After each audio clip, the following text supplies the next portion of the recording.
y vamos a comenzar a utilizar, y probablemente el gobierno también comience a utilizar ese tipo de minería de datos. Generalmente esto viene mucho o se da mucho con seguro, con riesgo, con bancos, principalmente viendo riesgo de inversiones, riesgo de progresión, o sea, de ahí yo creo que sale, Cristian tendrá mucho más experiencia.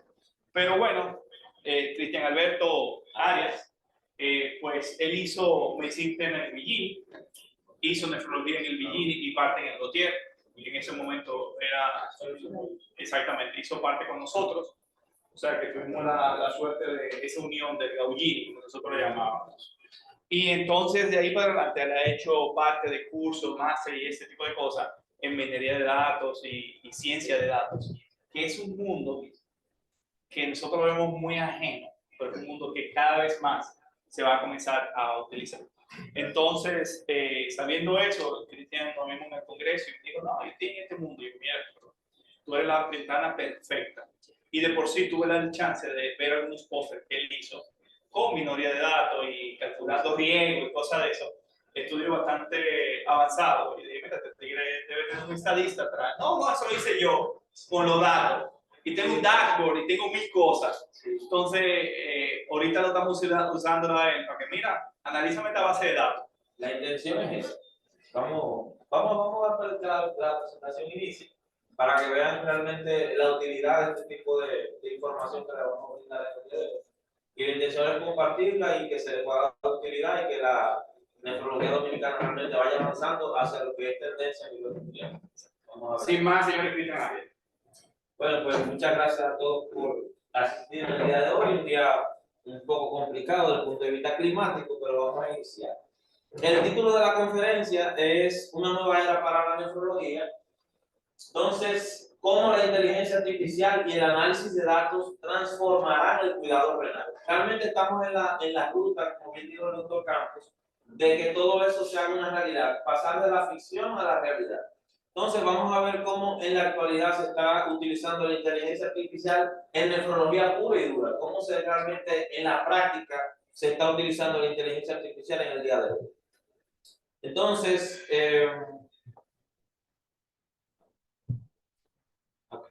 bueno, mi formación, como bien dijo el doctor, soy egresado del Hospital Padre Villini, Villini, doble Villini. Aquí tengo algunos de mis contemporáneos y profesores, pero mi formación en el último año y medio tiene que ver directamente con el análisis de datos y la ciencia de datos. Entonces, hay un roadmap que lo voy a explicar más adelante, es una ruta desde el punto de vista académico que se tiene que, vamos a decir, que seguir para adquirir una serie de conocimientos que te van a dar el título o hasta cierto punto la cualificación como científico de datos, analista de datos y en este caso Big Data Analyst. En mi formación académica universitaria, a través de diplomados y másters, aquí está en la Universidad de Colorado, Northeastern University en Boston, ambos son diplomados certificados por Google, o sea que son de Machine Learning y de inteligencia artificial, son ambos diplomados certificados por Google a través de estas universidades, y aquí a nivel local es un diplomado de Big Data o ciencia de datos en el país, en la Universidad del Dominico Americano, que es UNITA. Entonces, actualmente me desempeño como jefe del Departamento de Medicina Interna y Especialidad del Hospital de la Señora Regla de Peravia, Baní, y soy adjunto a Medicina Interna en el Hospital Marcelino Vélez Santana. Tengo un proyecto ya de atención primaria en Baní también a nivel privado y soy también fundador de, bueno, de una, valga la redundancia, de una fundación de ayuda a pacientes renales y hipertensos y diabetes. O sea, básicamente ese es mi background, pero vamos a la parte más interesante de la conferencia. No declaro ningún conflicto de interés, así que vamos a dar inicio realmente. Vamos con algunas estadísticas duras realmente que son nuestra realidad el día de hoy. Vamos con estadísticas generales. Cada año más de 850 millones de personas a nivel global sufren algún grado de enfermedad renal. Eso ya son estadísticas de la Organización Mundial de la Salud. Se estima que más o menos 3 millones de personas reciben terapia renal de reemplazo de algún tipo a nivel global. Este informe fue obtenido a través de la revista The Lancet, que es una revista británica que, si bien es conocida a nivel global por aportes científicos en el área de la medicina y también en el área de la investigación de biología. The Lancet predice que para el 2030 aproximadamente entre 5.4 y 7 millones de personas a nivel mundial necesitarán reemplazo renal de tipo diálisis o trasplante. Esas son estadísticas globales y es una aproximación bastante, digamos, alarmista con relación a las estadísticas actuales, pero es una revista con enfoque científico y también es una revista de mucho peso. Y se usa básicamente este tipo de estadísticas para manejar una situación global. Entonces, eso es básicamente el asunto. Pero en este último párrafo le dejo una pregunta abierta que es bastante interesante. ¿Ustedes se imaginan la posibilidad de predecir con precisión quiénes desarrollarían enfermedad renal crónica antes de que aparezcan los síntomas de la enfermedad? Adaptar un tratamiento en tiempo real y posteriormente darle el manejo preventivo a ese paciente. Eso es real, eso es realidad en el día de hoy. Entonces, ¿de dónde venimos? Es una pregunta interesante. Aquí vemos un esquema de la evolución porque realmente la ciencia de datos realmente ha evolucionado en los últimos años. Posterior a la pandemia tenemos un boom, o sea, tenemos una explosión de nuevas tecnologías, de nuevas formas de interpretar la data o los datos en general. Y vemos como desde la misma imagen podemos ver la evolución desde el mono o del homínido hacia la máquina o la biomáquina en este caso. Básicamente ahí es que vamos a llegar, vamos a ver esto. Así era que se interpretaban los datos antes. Si ven la imagen, por ejemplo, que es bastante descriptiva, se puede ver cómo se veían los datos de forma conjunta, cómo se hacían los análisis de datos desde el punto de vista, vamos a decir, se le llamaba Big Data. El término Big Data es un término muy antiguo, realmente es un término que data de los años 70, donde se tenían volúmenes de datos bastante grandes, mal organizados, pero tenían características muy puntuales. Si se fijan, están los grandes archivos, los grandes volúmenes de papel, los grandes almanaques, los grandes libros de récord, donde tenían espacios inmensos para servidores de computadora bastante grandes que almacenaban espacio y se tenía que dedicar un personal muy, muy grande para obtener información precisa a partir de los datos que estaban contenidos ahí. Entonces, el Big Data de antes, ¿cuáles son sus características? Simplemente esto que está acá, una recolección manual de los datos, un análisis descriptivo, básicamente descriptivo, no se podía hacer análisis predictivo ni análisis prospectivo de nada. Era capacidad de almacenamiento limitada, todo dependía de la cantidad de espacio que se tuviera. Por ejemplo, en el BIGIN tuvimos por mucho tiempo, adolecíamos de un archivo que tuviera las capacidades, porque la capacidad hospitalaria era reducida con relación a la capacidad desde el punto de vista de los estantes de simplemente recibir más retos. O sea, era una cosa de espacio, literal. Y falta de automatización, procesamiento lento de los datos, la dependencia de bases de datos relacionales, en este caso SQL en los, vamos a decir ya, no en Santo Domingo, pero en Estados Unidos y en países desarrollados, había bases de datos que eran relacionales, que tenían que utilizar código para extraer información, pero igual tenían grandes servidores, era un proceso lento, muy dependiente de la mano del operario, o sea, de una persona que tuviera los conocimientos para gestionar eso. No se podían hacer análisis prospectivos, sino retrospectivos. Todas las investigaciones que nosotros hicimos desde el punto de vista universitario, todo era analizando récords antiguos, en épocas donde ya distaba mucho de la realidad actual del problema. Todos nos formamos así, todas nuestras tesis fueron retrospectivas, la mayoría. O sea que eso era algo que era lo común. La baja capacidad predictiva, la segmentación de los datos era muy básica. Tú no podías segmentar los datos de otra forma que no fuera alfanumérico por sexo, por edad o por condiciones sociodemográficas. No había otra forma de segmentar los datos, todo caía en el mismo tipo de análisis. Y la intervención humana constante porque la toma de decisiones dependía de todo este proceso previo. Entonces no había una forma automatizada, todo tenía que hacerse de forma manual. Entonces, esta imagen es bastante sugestiva. ¿Dónde estamos ahora? Bueno, en el futuro. Realmente, aunque no es literalmente la expresión más, estamos en el presente, pero con relación a esto que vamos a tratar en el día de hoy, hemos avanzado increíblemente. Les puedo decir que cuando ustedes vayan viendo la presentación se van a dar cuenta de lo que les estoy diciendo. Entonces, la frase es bastante sugestiva. Welcome, the future is now. Ustedes saben ya, el futuro es ahora. Vamos con algunas definiciones importantes que necesito que tomen, vamos a decir, el tiempo para que entiendan estos conceptos básicos, para que puedan entender realmente el resto de la presentación, porque todo gira en torno a esto. El mundo de la ciencia de datos y de los datos gira en torno a conceptos muy básicos, pero que son de forma repetitiva la base de todo lo que se hace en la actualidad. Entonces, el concepto de Big Data es simplemente grandes volúmenes de datos que se analizan, se procesan y se toman decisiones con mucha rapidez.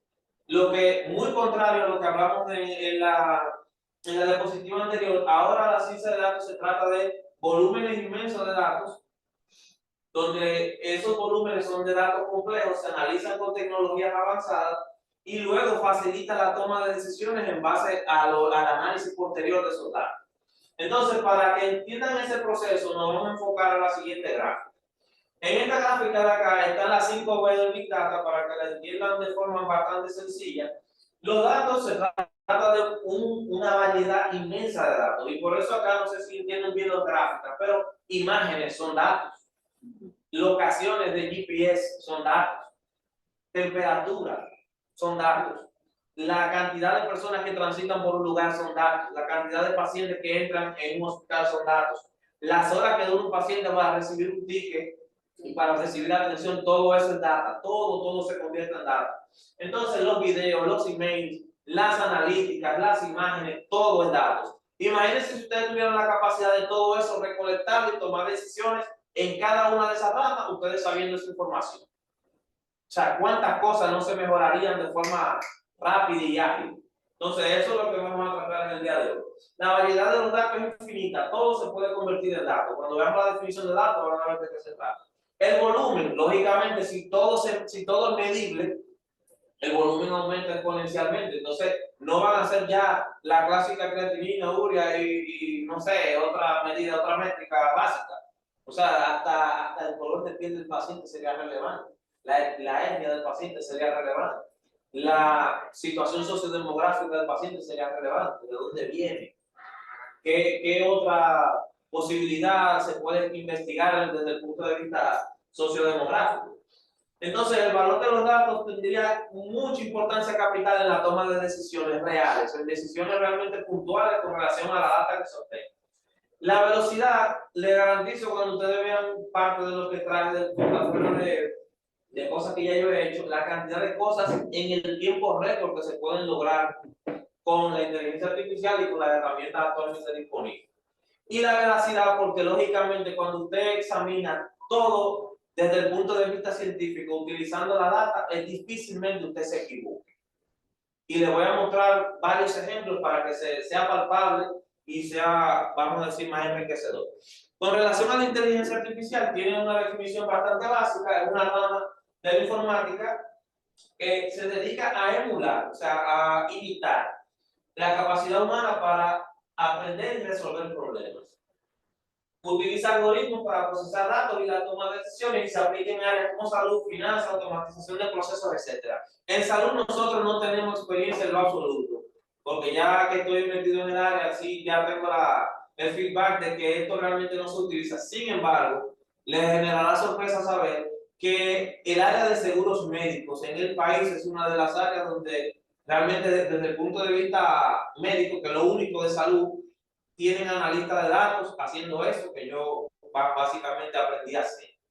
O sea, aquí el sector de ARS está a ese nivel trabajando en la actualidad. O sea, conozco varios ya y realmente todas las ARS vamos a decir, de más volumen, tienen departamentos de ciencia de datos para tomar decisiones en base a cosas que nosotros como sociedad no tenemos acceso. Que eso es lo que genera un poquito de impotencia al saber que las ARS usan esa información con fines comerciales y nosotros no podemos usarla con fines científicos. Eso da hasta ganas de ayudar, ¿cierto? Pero ya esas cosas deben cambiar a partir de ahora. El sector financiero, para sorpresa de muchos, es el sector desde el punto de vista del rubro económico, el sector que más ha avanzado está en la situación actual desde el punto de vista de tecnología. Ustedes se preguntarán por qué los bancos perfilan también los clientes, por qué me ofrecen tanta tarjeta, por qué ellos saben tanta cosa de mí, porque realmente las instituciones que están mejor conectadas, mejor interrelacionadas en el país son la DGI, la Junta Central Electoral y los bancos.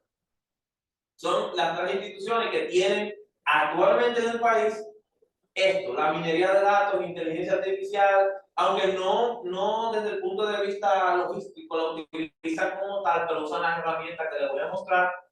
El sector de fintech, Sí, que es tecnología financiera, el sector que más está creciendo en bolsa. sí, realmente acá en el país el término business intelligence, que es inteligencia de negocios, es lo que ellos utilizan para manipular la data y ofrecernos productos financieros. O sea, básicamente tarjetas, préstamos, todas esas cosas ir en torno a ese mundo. Y ustedes se preguntarán, ¿cómo ellos saben tantas cosas de mí? Bueno, lo saben todo, literal. Las ARS tienen informaciones básicas desde el punto de vista financiero, por eso los bancos y las ARS te ofrecen planes de seguro médico, te ofrecen planes de riesgo y también te niegan planes de riesgo. Depende del tipo de persona que se acerca a solicitar servicio. Entonces, un dato es una representación informática básica, pero es una cualidad descriptiva que puede ser un texto, una imagen o cualquier otro símbolo que se utiliza para describir hechos, características o eventos. Dato puede ser cualquier cosa. Tengan esa amplitud de entender que un dato puede ser una medida, una información, un texto, una imagen, una localización. Todo puede convertirse en data realmente. El análisis de los datos es simplemente el proceso de examinar grandes volúmenes de datos para descubrir esto que es importante: patrones, tendencias y relaciones. Fíjense ese detalle, porque la ciencia de datos se trata de eso, de descubrir los patrones, las tendencias y las relaciones ocultas de la información. Entonces, vamos a definir métrica. Nosotros hablamos mucho de métrica, pero realmente no hacemos métricas, ni tampoco hacemos algo más que voy a definir más adelante. Una métrica debe ser esto, para que se fijen en el concepto: una medición cuantitativa, numérica, objetiva, debe indicar rendimiento. O sea, una métrica se hace con la finalidad de medir la funcionalidad de algo.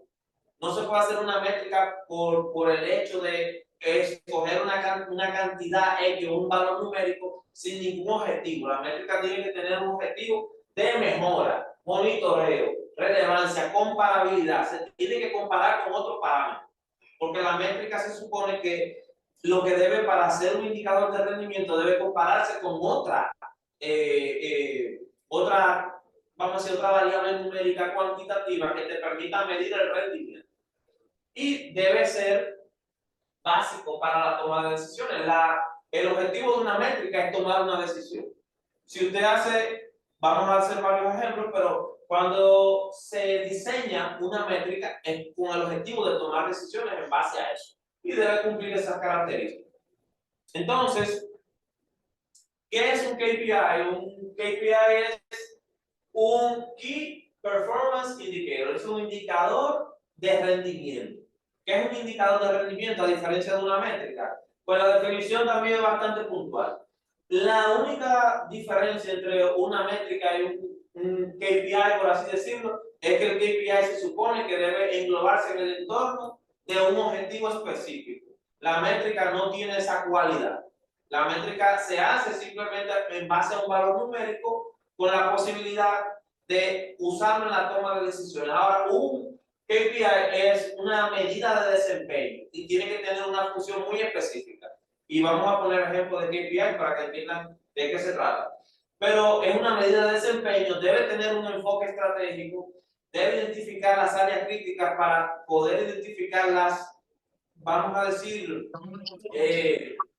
la parte, vamos a decir, más sensible de la parte investigativa. O sea, las debilidades y las fortalezas se deben tomar en cuenta. Se monitorea en tiempo real, es una evaluación de la eficacia de ciertas estrategias, optimiza los recursos, toma decisiones basadas en datos, comparación de los resultados, motivación del equipo. Los KPIs por lo general se hacen vamos a decir, workshops. Workshops significa conjunto de personas que están trabajando en un objetivo en particular. Si nosotros queremos saber la situación de nefrología en el país, hacemos un workshop. Y el workshop simplemente son varias personas aportando datos, vamos a decir, analizando datos, y entonces se hace en un equipo. No, los KPI no se hacen de forma individual, las métricas sí. Y su objetivo final es la mejora continua. Entonces, antes de nosotros tomar cualquier otro concepto básico, ya para entrar en materia, debemos saber que los datos deben ser de calidad. Y eso es un dolor de cabeza en nuestro entorno porque realmente no tenemos data de calidad. La data de calidad tiene que tener ciertas reglas, ciertas especificaciones, pero básicamente la calidad de la data es la que va a determinar la calidad del análisis o de los resultados obtenidos. Es importante que la data sea exacta, que esté completa, que sea consistente, que sea íntegra, que tenga validez, que tenga una actualización constante. Tiene que tener accesibilidad, que las personas que toman las decisiones deben acceder a la data de forma temprana. Y también tiene que tener auditabilidad. Si usted modifica la data, si la data sufre cambios, hay que saber y rastrear de qué forma fueron modificados los datos para poder tener una visión global desde el punto de vista de su uso. Son reglas básicas de cómo nosotros deberíamos manejar la data. En nuestro país no tenemos data completa, no tenemos data íntegra, no tenemos data actualizada, carecemos de accesibilidad a ciertos datos, por eso puse el ejemplo de las ARS. ¿Quién de ustedes sabe cómo las ARS ven la nefrología en el país? Nadie. Ustedes no saben lo que ellos miden, no saben cómo lo miden, pero sí lo hacen. Nosotros no tenemos acceso a esa data, ni sabemos en la tabla de valores que desde el punto de vista económico que representa para ellos nuestro trabajo. Nosotros tenemos una idea de los 500 y pico que nos pagan, más o menos. O sea, eso es lo único que sabemos. Pero ellos saben más, mucho más. Entonces, ¿cuáles son las fuentes de datos, por ejemplo, que tenemos actualmente en nefrología? Ya entrando en materia. Pues miren, todo puede ser datos, todo puede convertirse en data, pero aquí les doy varios ejemplos globales que vamos a decir más adelante, pero los registros clínicos electrónicos, la importancia de una historia clínica digital. Aquí en el país se ha hablado muchísimo de eso, de un registro digital único para que sea uniforme para todos los hospitales, todos los centros. En los países desarrollados ya existe y no es controversial ni tampoco es nada pecaminoso ni tampoco es nada complejo. Sin embargo, acá es muy difícil. Cada quien tiene su registro propio, cada quien hace su formato, sea manual o sea digital, cada hospital tiene un formato distinto, no se intercomunican y la data tampoco la tiene el ministerio. Tan sencillo como eso. Todo desconectado. Entonces, existen los registros clínicos electrónicos que son fuentes de datos bastante importantes. Están las bases de datos investigativas.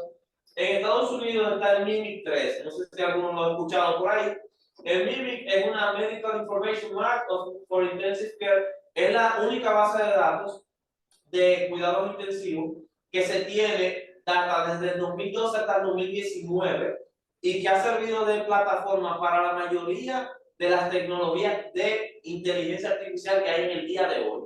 Todo lo relacionado con injuria renal aguda es de esa base de datos que ha salido la mayoría de los estudios. Vamos a hablar un poquito de eso más adelante, pero el MIMIC 3 es un mundo realmente de información en nefrología.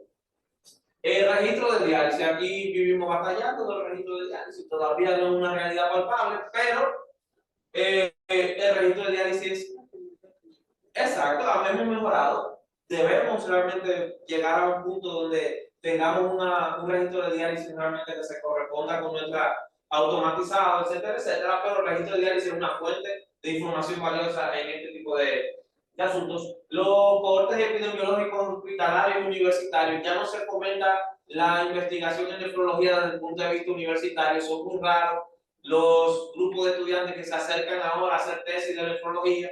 Sin embargo, mi tesis de medicina fue de nefrología. Sí, ¿por qué me motivó? Bueno, porque la cantidad de pacientes que se veían en mi rotación de medicina interna me cautivó, pero no hay un estímulo, o sea, no se le estimula al estudiante universitario a investigar sobre nefrología. Y los estudiantes, lógicamente, de los hospitales tenemos una tasa muy baja. Realmente lo que hemos mejorado realmente en los últimos años, pero tenemos una tasa muy baja de investigación hospitalaria. En Estados Unidos existe el United States Renal Data System, que es una base de datos nacional donde se tiene la mayoría de los registros de los pacientes crónicos dentro de Estados Unidos y sus alrededores.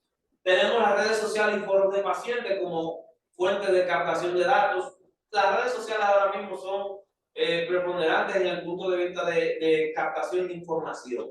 Aunque no son fuentes confiables desde el punto de vista científico, sí lo son para otros fines. O sea, los foros de pacientes, las redes sociales son datos que se pueden colectar de forma muy sencilla. Los dispositivos portátiles y de monitoreo remoto, los ensayos clínicos o otras herramientas como el Chronic Kidney Disease Biomarker Consortium, que vamos a hablar de eso más adelante, y la base de datos de costos y ARS. Nosotros no tenemos acceso a lo que las ARS tienen como información. Sin embargo, desde el punto de vista científico e investigativo, nosotros sí deberíamos tener acceso a esa información, por lo menos como sociedad, ver esa dinámica, cómo ellos manejan esa información. Esta es la realidad nuestra. Historial clínico electrónico debemos implementarlo para que sea una fuente de datos fidedigna. El registro nacional de diálisis, que es importante. Las bases de las ARS y gubernamentales. Los ensayos clínicos hospitalarios y universitarios fomentados. Y el registro nacional de trasplante. Registro nacional de trasplante. No estadística de cada hospital y yo trasplante mucho y tú poco. Tú hice 10 y tú 5. Eso no sirve para este tipo vamos a decir, de tecnología que queremos implementar. El análisis de datos en nefrología, sencillo para que entiendan, son mediante herramientas, no se hace de la forma tradicional. Ya no hablamos de volúmenes grandes, de cuartos grandes llenos de récords, de un bibliotecario que te pasa los récords ya llenos de polvo y tú te pones a cada récord a sacar una ficha. Ya eso no se usa, no existe, eso no se hace. El análisis de datos simplemente es recolectar, procesar, analizar datos clínicos para identificar patrones, predecir resultados, vamos a entrar a la parte de predicción de resultados y mejorar en las decisiones de tratamiento y prevención. Tenemos herramientas, claro que sí, base de datos, tenemos software de análisis estadístico, tenemos algoritmos de machine learning y tenemos visualización. Entonces, ¿cuáles son esas herramientas? Le hablé ahorita de un roadmap de las cosas que alguien que se interese en esta rama de saber necesita. Estas son las herramientas básicas que se deberían estudiar o saber para poder comprender ciertas cosas de las que vamos a presentar hoy. SQL es un lenguaje de programación bastante básico, pero todavía es muy utilizado. Es para la extracción, limpieza y carga de los datos. Permite extraer la data desde una base de datos que puede estar perfectamente en la nube, y esa data es la que usted utiliza luego de limpiarla y modelarla y pasarla a un software de estadística como R, por ejemplo, que es un software de estadística avanzado y modelado de datos y visualización avanzada de datos. Otro software también bastante importante, pero con un enfoque más predictivo, es el Python, que es un lenguaje de programación que es el más utilizado en el día de hoy para el análisis predictivo de datos y machine learning, que es el aprendizaje de las máquinas. Eso es lo que hace la inteligencia artificial, aprender de lo que usted lo alimenta. Y el doctor habló de ChatGPT, le tengo una sorpresita por ahí. El diagnóstico, por ejemplo, predictivo con inteligencia artificial y las visualizaciones. Hay programas de visualizaciones, vamos a decir, únicos, muy especiales, que sirven para la reportería. Reportería significa, luego del análisis predictivo, del análisis con inteligencia artificial, luego del análisis del modelado de los datos, la forma de presentarlo no es la misma como yo lo analizo. Y se lo voy a demostrar ahorita con los ejemplos prácticos, para que se den cuenta que una cosa es el análisis estadístico y cómo se ve, y otra cosa es cómo se visualiza, cómo se entienden los datos. Por eso hablamos ahorita de que los datos deben ser accesibles. Usted no tiene que saber lo mismo que yo, pero debe entender lo que yo hice. Y de eso se trata la visualización. Entonces, ¿qué tanto hemos avanzado? Pues bastante. Aquí hay, por ejemplo, hay una publicación Transforming Nephrology with AI, o sea, con inteligencia artificial transformando la nefrología. Esto en promedio es lo mucho que se ha avanzado en el campo desde el 2021 hacia el 2024. Si se fijan, esto se desconecta. Pero se está viendo todo. ¿Se ve? Bueno, si se fijan, en el diagnóstico de la enfermedad renal crónica asistido por inteligencia artificial, se ha avanzado entre un 75 y un 80%. En la actualidad se pueden hacer análisis predictivos de enfermedad renal crónica con inteligencia artificial. Les voy a mostrar varios ejemplos de mi propia práctica para que vean que sí es posible. Medicina personalizada o telemedicina con inteligencia artificial se puede. Ahora se hacen consultas de telemedicina a través de bots que con inteligencia artificial simulan la presencia de una persona en físico y esa persona digital te hace la consulta a través de aplicaciones o de APIs. La optimización del tratamiento inmunosupresor para los de trasplante se puede hacer, se ha logrado varios avances, entre un 50 y un 60%. La predicción de riesgo de inmunia renal aguda es uno de los campos donde más se ha alcanzado resultados maravillosos desde el punto de vista de inteligencia artificial en análisis predictivo, que van a ver actualmente los nombres de esas aplicaciones que se están haciendo el día de hoy, y el monitoreo remoto de la salud renal, que ya eso básicamente acá los que tienen contacto con diálisis peritoneal saben que eso es posible desde hace un tiempo acá en el país, no es nada llamativo, pero el que una inteligencia artificial gestione la data y te la modele, eso es lo nuevo. Entonces, vamos a ver para acá. Realidad versus ficción, eso es interesante, porque no sé si sabían que el premio Nobel de Química, que se otorgó hace unos cuantos días, más o menos una semana, lo ganaron dos personas. Y esas dos personas no eran médicos, ni biólogos, ni químicos, eran ingenieros telemáticos o ingenieros de software que diseñaron nada más y nada menos que AlphaFold 2. AlphaFold 2 es la primera modelo de inteligencia artificial capaz de modelar la estructura 3D de una proteína. Y ustedes dirán, bueno, ¿y eso qué relevancia tiene? Bueno, la relevancia que Hassabis y John, porque son los ganadores del Premio Nobel de Química del 2024, primer Premio Nobel asociado a inteligencia artificial que se tiene data hasta la fecha, ahorra tiempo desde el punto de vista de lo que duraba un estudio de ese tipo para modelar una proteína de cualquier componente, duraba años. Sin embargo, desde el 2017 para acá, esos señores han modelado, han predicho la estructura de proteínas de 3D, y en base a su composición aminoácidos, más de 200 millones de proteínas. No sé si tenían ese dato, pero es un dato interesante. Y nada más y nada menos, ese fue el modelo de inteligencia artificial que se utilizó en el COVID-19. Ese fue el modelo de inteligencia artificial que codificó las proteínas del COVID-19, por lo que al día de hoy nosotros fuimos vacunados.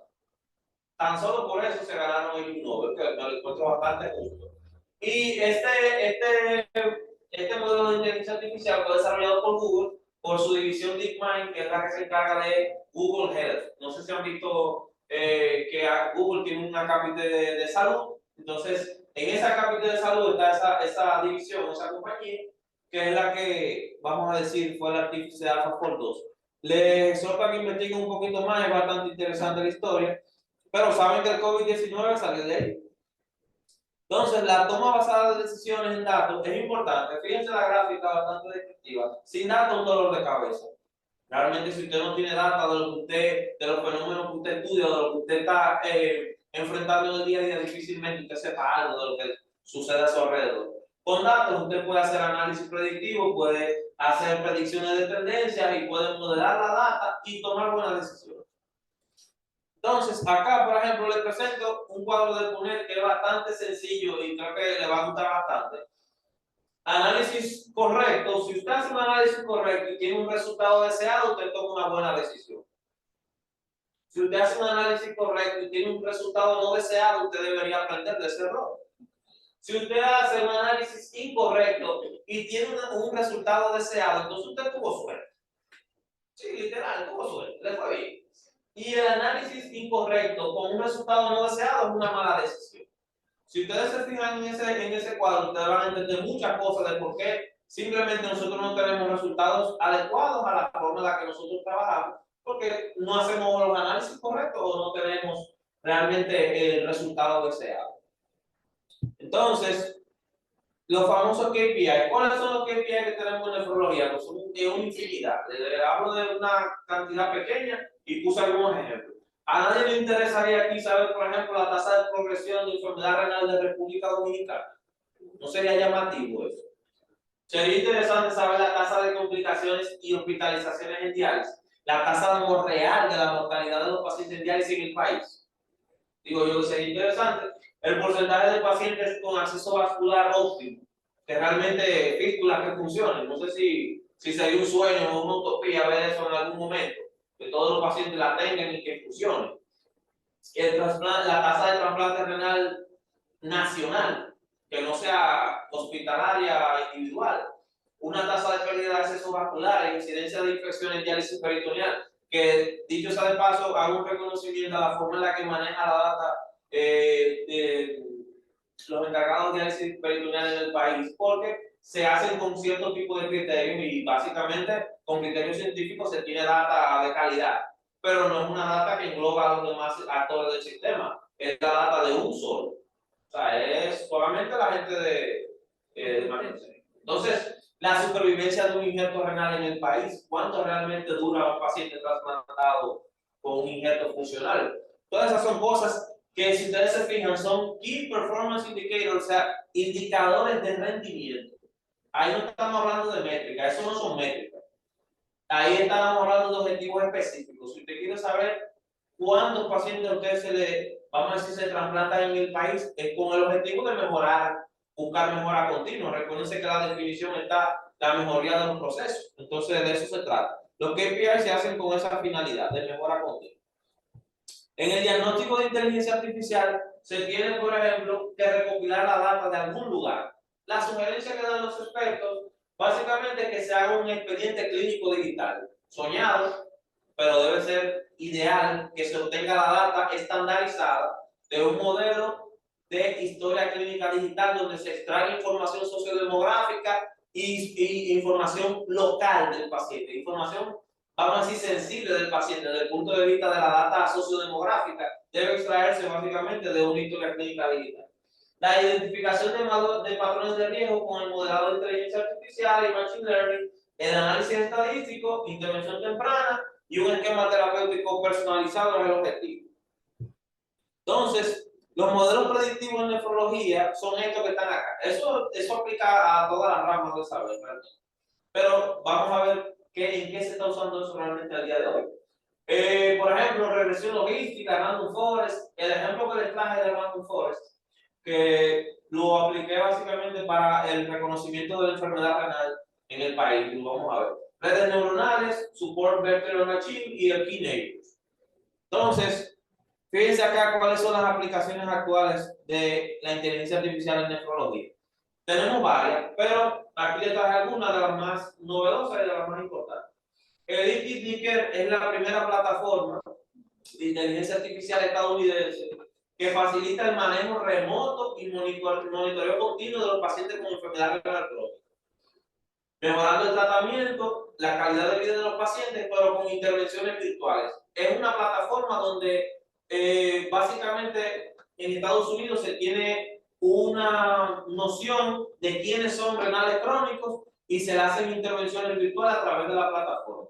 No personal, virtual. O sea, el contacto virtual con un, vamos a decir, un agente digital y se hacen predicciones a través de eso. El MoniKD es una herramienta alemana de inteligencia artificial para monitorear la injuria renal aguda en tiempo real, básicamente en pacientes de UCI. Muy importante porque hay muchos modelos de inteligencia artificial trabajando en pacientes críticos, en la predicción de la injuria renal aguda en pacientes críticos. El BioMind AI es una guía desarrollada en China para analizar datos y ayudar en el diagnóstico y tratamiento de enfermedades, pero en este caso analiza data desde el punto de vista de laboratorio, imágenes médicas para la predicción de tumores y de enfermedad poliquística.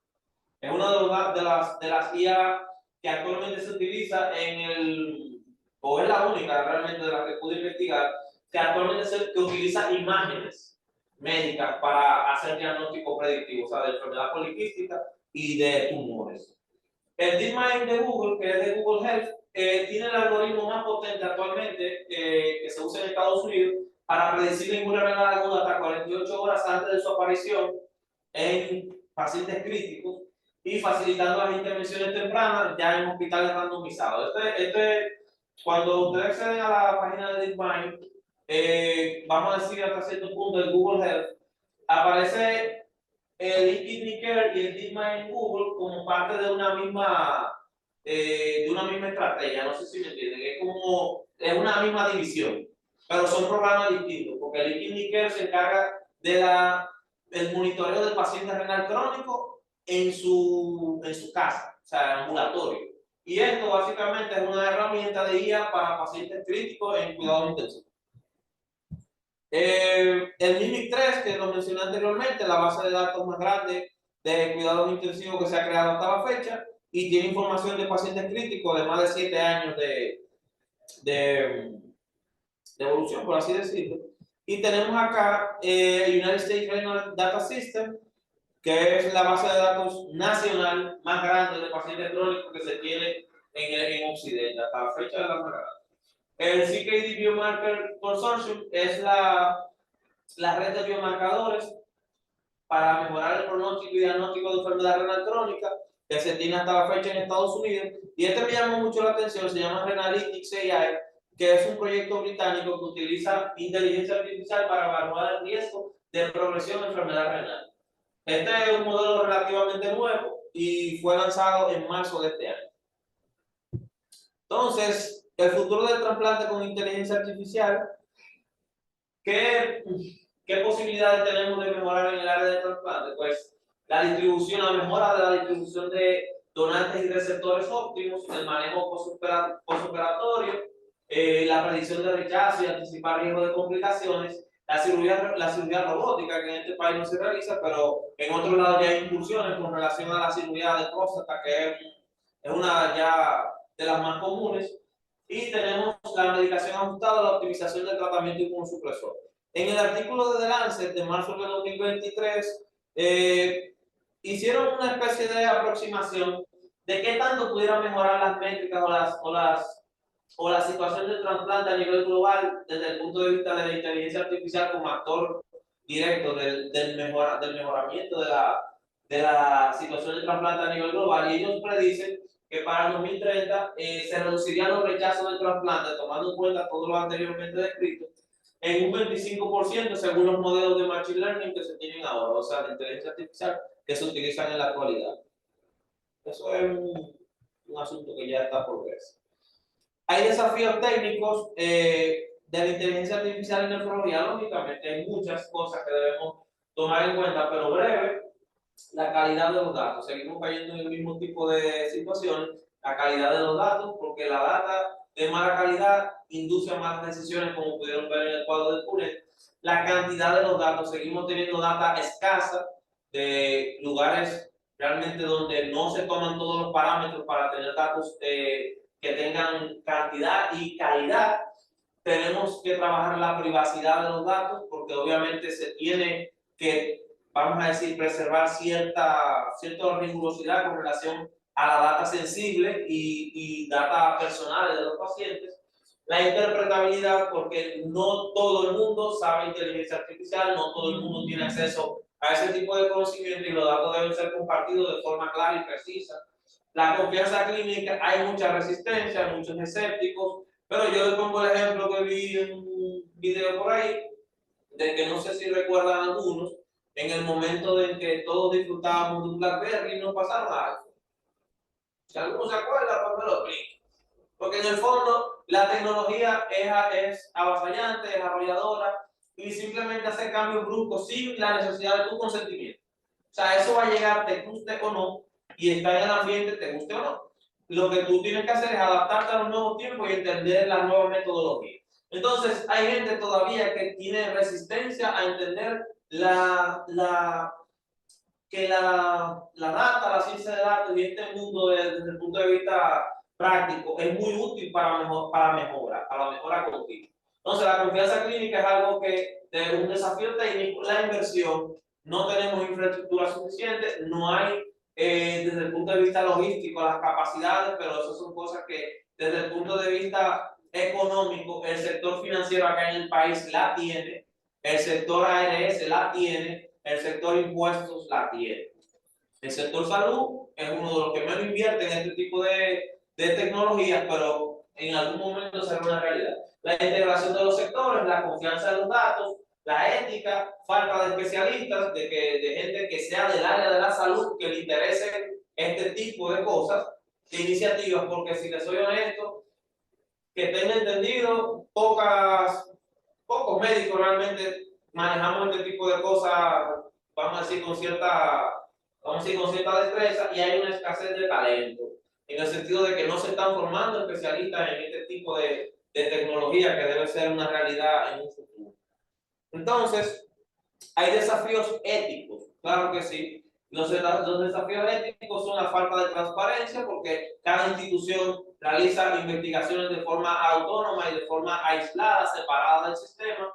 Hay una parte de responsabilidad para que usted use esa data, para que usted la recoge, con qué objetivo, qué parámetros de equidad usted usa, realmente va a utilizar data que esté sesgada. Si usted no incluye, por ejemplo, en la data una realidad nacional que son los haitianos, entonces la data está hasta cierto punto sesgada, porque ellos son pacientes también del sistema, son usuarios. Si usted excluye los pacientes de cierta edad por ciertas condiciones socioeconómicas o culturales, esa data está sesgada, entonces esa data no puede ser utilizada con fines científicos ni tampoco en la toma de decisiones, a menos que esta parte de acá, la no maleficencia y el beneficio social. Si usted excluye a esas personas, entonces usted lo hace de forma intencional. Entonces, eso se violarían esos principios éticos. Debe haber seguridad, debe haber privacidad, beneficio social, que es básicamente el objetivo principal, la no maleficencia para el uso de los datos, la autonomía humana. Siempre debe haber intervención de un humano. Realmente, hasta la fecha, no se podría hacer de forma 100% automatizada, aunque hay formas de hacerlo, pero todavía no. Y el consentimiento informado y la sostenibilidad en el tiempo debe ser sostenible. Entonces, ¿por qué usar el Big Data en análisis o en el sector salud, por así decirlo? Porque mejora la experiencia del paciente, mejora la calidad de la atención, disminuye los costos y ayuda a la planificación estratégica. ¿Qué se necesita en RD? Bueno, aquí en República Dominicana necesitamos más estructura, digitalizar los registros médicos, la capacitación del personal, desarrollo de políticas y regulaciones, acceso a datos de calidad.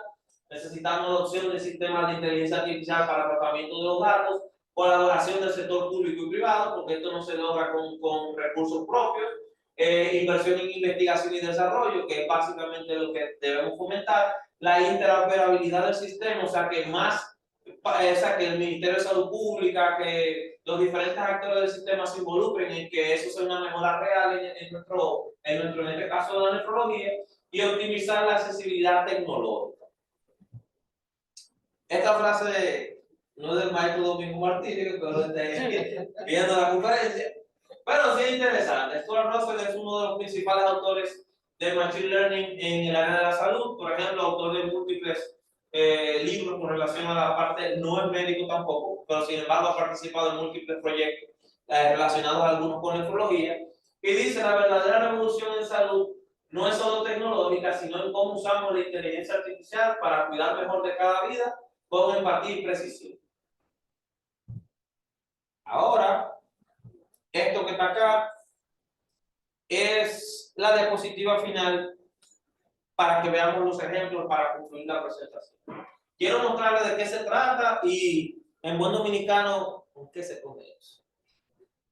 Es importante que tengamos este feedback, porque parte de las cosas que queremos comentar se trata de cómo utilizamos esto en la actualidad. Miren, no sé si alguno usa ChatGPT, pero el ChatGPT es personalizable, no sé si lo sabían. Entonces, este ChatGPT fue personalizado por mí, pero para que entiendan, le puse un nombre alusivo a la presentación. Este ChatGPT se llama Nefrodon Clinical Expert. Tiene toda la data que ustedes se imaginan cargada desde el punto de vista académico para responderle casi cualquier cosa que ustedes le pregunten de nefrología, por lo menos lo más actualizado a la fecha. Si quieren hacer una prueba, vamos a decirle, qué sé yo, vamos a hacer uno de los ejemplos que están ahí. ¿Puedes explicarme cómo es el proceso de filtración o de filtrado glomerular? Vale. Y dice Searching My Knowledge, o sea, buscando lo que yo ya aprendí, es un modelo entrenado por mí, pero la idea es que ustedes entiendan que puede responderle casi cualquier cosa siempre y cuando ustedes lo entrenen para eso. Entonces el ChatGPT puede ser una herramienta muy útil. Sin embargo, veo la resistencia, la crítica, pero es en base al desconocimiento y la ignorancia hasta cierto punto. Porque el ChatGPT aprende directamente de lo que usted le enseña o de lo que usted lo carga, de la información que usted lo nutre.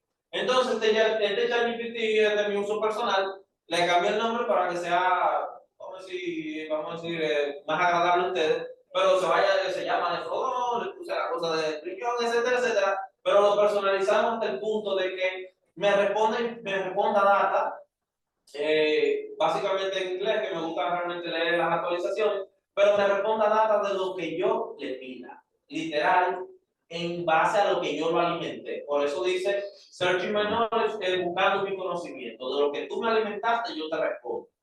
Y de lo que no, pues lógicamente hace una búsqueda avanzada que no necesariamente sea precisa, pero sí puede acercarse bastante si tiene una referencia. El ChatGPT funciona con referencia. Por eso se llama, el modelo de preguntas se llama ingeniería prompting, que es la forma de tú preguntarle a ChatGPT, porque a ChatGPT hay que preguntarle de una manera muy específica para que te sea también específico. Si usted pregunta genérico y abierto, le responde genérico y abierto. Si usted lo hace de forma inversa, en los modelos que se entrenan, porque este modelo está entrenado, pero en los modelos que se entrenan hay que ser bastante específico, bastante minucioso a la hora de nutrirlos de información para que la información sea de calidad. Por ejemplo, breve,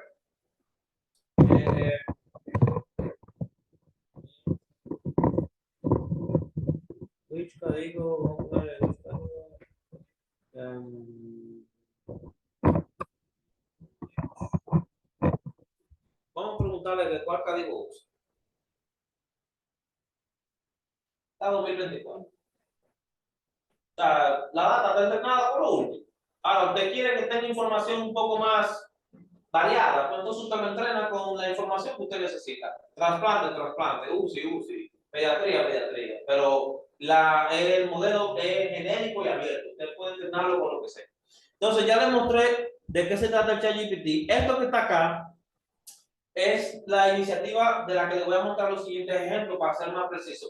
Esto fue algo que hicimos la doctora Florén y yo en la provincia donde nosotros ejercemos nefrología, que es la provincia de Peravia y Valle. Nosotros hicimos un estudio básicamente en las unidades de atención primaria.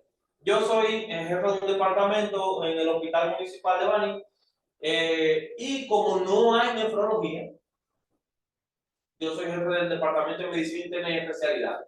En una reunión con las autoridades, pues se me dio la encomienda de que si podíamos hacer un levantamiento de los factores de riesgo que había en la población de como el hospital de Baní, no sé, para actualizarlo un poco, está cerrado por remodelación, ya tiene un tiempo, está cerrado por remodelación, funciona a muy mínima capacidad. Para una próxima unidad de diálisis que se abrirá pronto allá, pues entonces se quería hacer un levantamiento con relación a la cantidad de pacientes renales crónicos que pudiéramos tener en la provincia desde el punto de vista de la atención primaria, porque las consultas se habían expandido a la atención primaria por el cierre del hospital.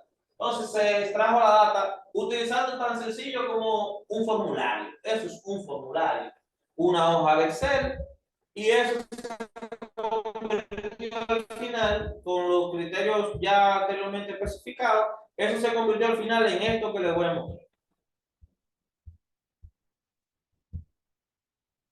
Por ejemplo, esto es un análisis exploratorio de los datos. Usted dirá, bueno, ¿de qué se trata eso? Es una forma gráfica, por eso le dije que todo debe ser, vamos a decir, hasta cierto punto, explicable a través de los gráficos. Usted no tiene que entender el proceso que hay detrás, sino que la data sea entendible. Pues, para explicarlo breve, se tomaron 400 pacientes en más de 12 comunidades, o sea, 12 unidades de atención primaria, 400 pacientes y se evaluaron 24 categorías desde el punto de vista clínico y sociodemográfico. O sea, la data fue sociodemográfica y clínica, o sea, de ubicación, edad, sexo, locación, etcétera, etcétera. Entonces, por ejemplo, en este gráfico, por ejemplo, se puede mostrar las localidades donde más personas hay, o sea, la localidad por localidad, esas son localidades de Baní, de la provincia de Peravia, la cantidad de pacientes por sexo, se tomaron 24 variables, entonces las voy a ir bajando, no sé si se ve bien acá. Bueno, déjame moverla por acá. A ver si veo. Bueno, aquí se ve un poquito más. Estos son, por ejemplo, la presión diastólica de los pacientes, la gravedad urinaria específica, la albuminuria, si presentaban albuminuria, y ahí vas viendo la data más o menos cómo se explica con la gráfica. No sé si se entienden bien los gráficos, pero la información tiene que ser digerible y tiene que ser replicable. Usted eso lo entiende bastante fácil si usted está viendo la data, independientemente de que usted sepa que son 24 columnas con 400 filas. Entonces, si lo ven en Excel, ustedes dicen, ¿y cómo lo voy a entrar? Eso es una forma. Acá, por ejemplo, la glucosuria, los pacientes que presentaron glucosuria, aquí los pacientes, la urea de los pacientes, aquí la creatinina sérica de los pacientes, y la gráfica se va explicando por sí misma. Al final de las 24 variables llegamos a la tasa de enfermedad renal que tenemos en la provincia, que la vamos a ejemplificar de otra forma más adelante, pero ya ustedes más o menos ven. ¿Cuántos pacientes con función no renal levantamos en el estudio? Pues la mayoría, porque lo que estamos era levantando perfiles de riesgo. Pero sí podemos descubrir unos cuantos crónicos, ven en los estadios que están y ahí sucesivamente vamos bien. Entonces, acá les muestro esto que ustedes van a ver ahora, es la forma técnica en la que se extraen esos datos. Esto es un archivo, un notebook de Python, que es el lenguaje de programación que se utiliza para extraer eso. Entonces, esto es de mi autoría, pero este es el análisis que se hizo con esa data que ustedes vieron. Lo que ustedes vieron anteriormente se llama análisis exploratorio de los datos. Es para yo tener una visión general de cómo explorar la data, de cuáles son las variables que se van a considerar, y esto ya es la extracción de la información que queremos.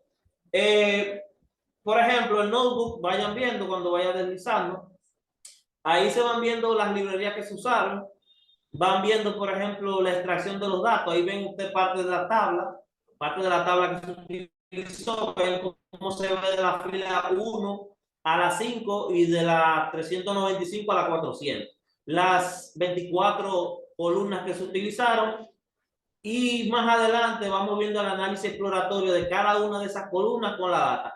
Esto que ustedes ven acá, que les estoy mostrando acá, es las líneas de código que se usaron. Yo puedo extraer la información de cualquier variable de la forma en la que yo entienda que sea pertinente y la puedo convertir luego de hacer una línea de código en eso, en un gráfico. Y el objetivo de eso es simplemente extraer cada variable, cada información que sea pertinente al estudio, lo que se quiere investigar, y convertirlo en gráfico. Porque todo debe ser visualizado de una forma sencilla. Ahí está la distribución del averaje del potasio, de la hemoglobina, y así sucesivamente yo puedo obtener la data de lo que sea, que esté contenido en esas 400 filas con 24 columnas. En un Excel cualquiera que usted me dé, yo lo agarro, lo convierto en esto, que es una línea de código de Python, que es el lenguaje de programación que yo más utilizo, y lo puedo convertir en el tipo de gráfico que yo entienda que sea pertinente, utilizando eso que ustedes ven acá, que son las líneas de código. O sea, no se hace solo, lógicamente hay que utilizar inteligencia artificial, pero para que entiendan, es manipulado por mí. O sea, todo lo que se hace ahí es dependiente del operador, pero el resultado es totalmente automatizado. Entonces, esa cantidad de gráficos, por ejemplo, la distribución de la enfermedad renal crónica, miren ahí la gráfica que les mostré anteriormente, ya un poco más estilizada, la distribución de la enfermedad renal crónica por la edad, con relación a la variable edad en este caso, la creatinina sérica con relación a la clasificación cardíaca que se utilizó, la hemoglobina con relación a la clasificación cardíaca, la enfermedad renal crónica y la presión diastólica, y así sucesivamente, la edad y la hemoglobina, etcétera, etcétera. Una matriz de correlación con un heatmap, que eso es un mapa de calor para saber la relación entre variables, y otras gráficas que son muchísimas. Pero, por ejemplo, esto que está acá, que es bastante interesante, que es un modelo de inteligencia artificial entrenado para que ustedes entiendan que esto también se usa con fines predictivos. Se utilizó esa misma data. Esa misma data que ustedes vieron ya en ese modelo de Python, se utilizó para esto. Esto es la forma en la que yo entrené un modelo Random Forest, que es el que más se utiliza realmente con fines de data de salud, porque data financiera se usan otros, de lo que mostré anteriormente. Pero en data de salud se usan muchas regresiones lineales y se usa modelos de Random Forest y otros también, pero todo va a depender del tipo de data que se utilice. En medicina se usa mucho Random Forest, porque es realmente el más manejado, desde el punto de vista de código, claro. Pero, por ejemplo, está en la librería, les puedo mostrar la misma data que le di ahorita.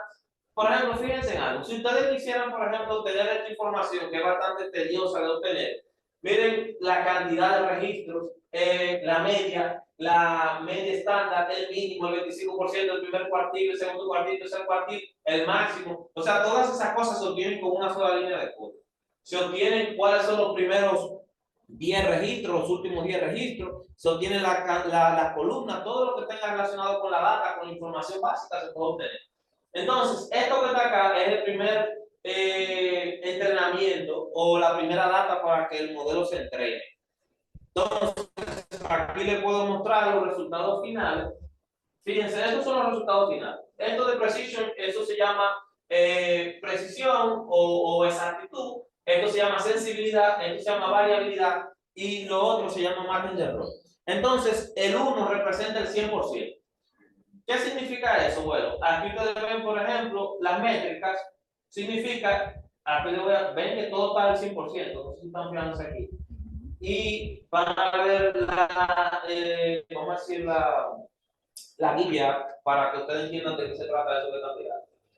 Las métricas, la exactitud es un 100%, esto significa que el modelo que se utilizó, el Random Forest, clasificó correctamente el 100% de los casos, tanto para pacientes con enfermedad renal crónica como para aquellos que no tenían enfermedad renal crónica.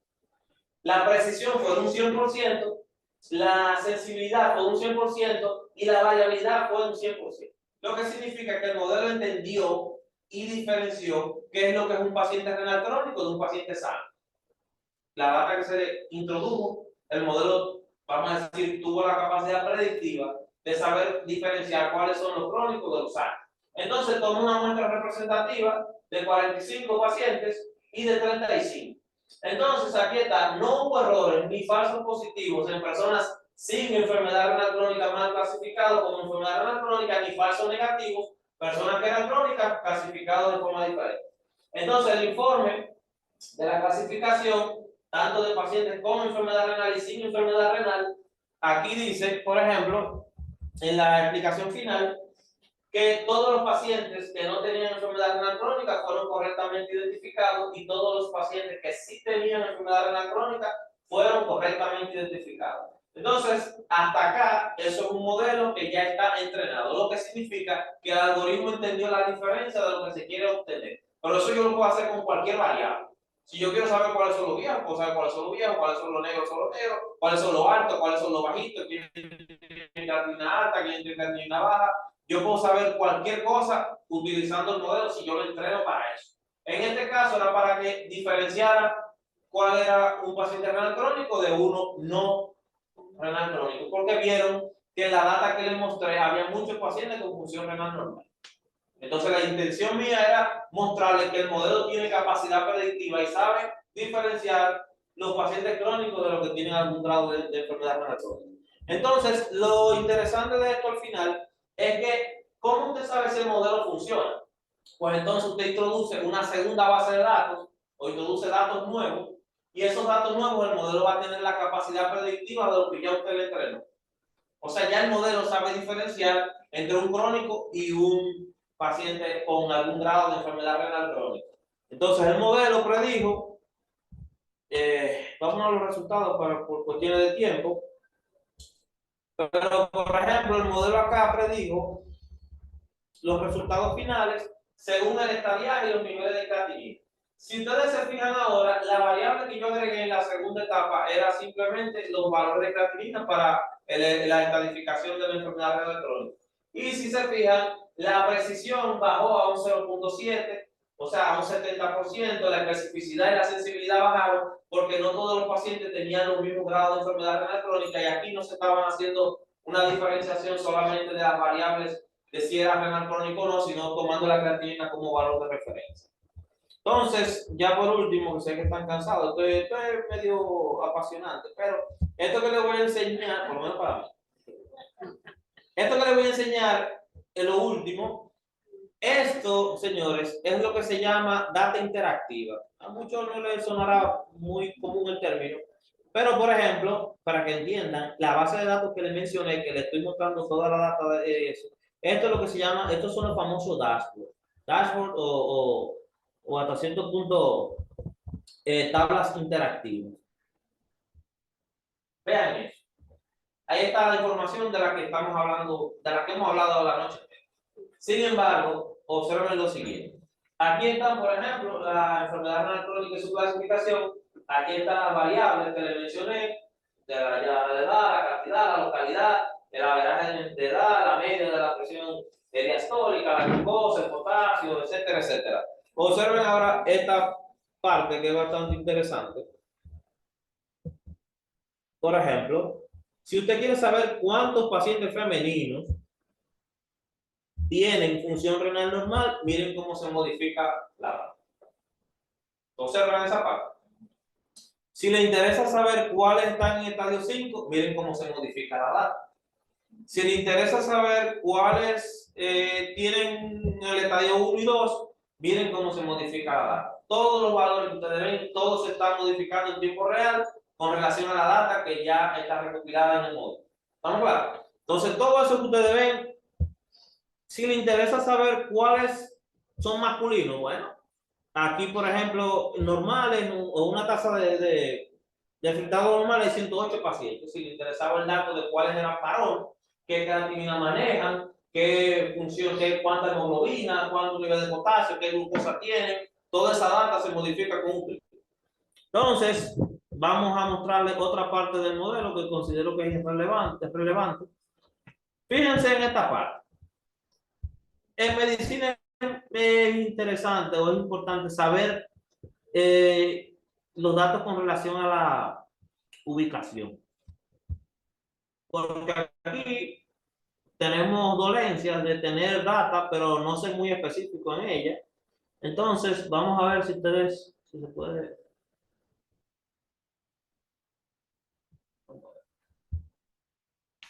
Ok.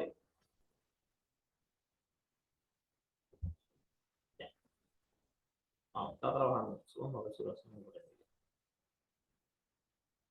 Esta parte es bastante interesante. Bueno, eso que ustedes ven en el mapa es Baní, la provincia Peral, las localidades que le mencioné. Pues si a usted le interesaría saber, que me imagino que sí, si a usted le interesaría saber, por ejemplo, de los pacientes que tenemos con función renal normal, ¿cuántos hay? Son 258. ¿Y cuáles de esos pertenecen exclusivamente a la localidad de Baní? Pues entonces seleccionamos Baní y van a aparecer solamente los pacientes de Baní, que son 69, que tienen función renal normal. Pero si usted quiere saber de Baní cuáles están en estadio 5 que se captaron en el estudio, pues entonces usted se va a dar cuenta que son 12 pacientes. Si usted quisiera saber de esos 12 pacientes, cuáles son de la comunidad de Nizao, pues el mapa cambia a la comunidad de Nizao y le va a decir que son 5 pacientes en estadio 5 que se captaron en el estudio. Si usted quiere saber cuántos pacientes hay En el estadio 3, en otra comunidad, por ejemplo en Matanza, que tiene un porcentaje bastante alto, hay 10 pacientes en el estadio 3 A y 3B. Si usted quiere saber más datos, usted se va a dotar por la anterior. Si nos vamos, por ejemplo, breve, ya con esto terminamos, señor, no se desespere.